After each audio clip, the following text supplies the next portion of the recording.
दुर्गा पूजा समिति आपका हार्दिक अभिनंदन करता है और करता ही रहेगा। मेले में आए हुए सभी दर्शनार्थियों से मेरा नम्र निवेदन है कि वो कतारबद्ध तरीके से ही चले और जिन भक्तों को डांस करना है उनके लिए साइड में डीजे फ्लोर का व्यवस्था किया गया है, तो कृपया वहीं जाकर झूमे नाचे और भजनों का आनंद ले। जय माता दी। मौका मिलल बा सभे भगती में दिलवा खोले, नयकी बहुरिया नाचे मैया के जय जय बोले, ठुमका लगाव ताड़ी गोले गोले, धन के कमर डोले, धन के कमर डोले। मेले में भीड़ काफी बढ़ चुकी है, तो आप सभी से निवेदन है कि आप अपने सामान का सुरक्षा स्वयं करें और उधर माताएं बहनें भी झूम रही हैं, तो आप सब उनका भी ख्याल रखें। और एक बार मेरे साथ सभी लोग बोलेंगे, शेरा वाली मैया की।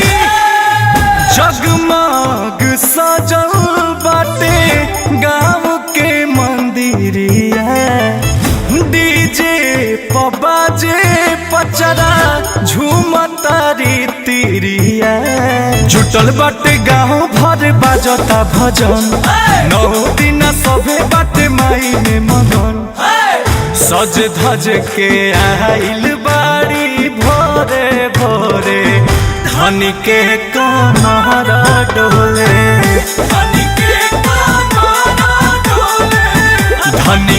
कमर डोले। यहाँ आए हुए सभी भक्तों से आग्रह है कि कृपया दर्शन करने के बाद प्रसाद लेकर ही जाएं और माता के भक्ति में झूमते रहें। जय माता दी। तनिको थकान नइखे मुहवा पधनिया के, हाई दीवाना अंकुश राजा के भजनिया के, बाड़ी भूखा प्यासा बाकी नशा चढ़ल बा, देहिया में भगती के जोश बढ़ल बा, संगवा में नाचे बोस हाथ जोरे, धन के कमर डोले,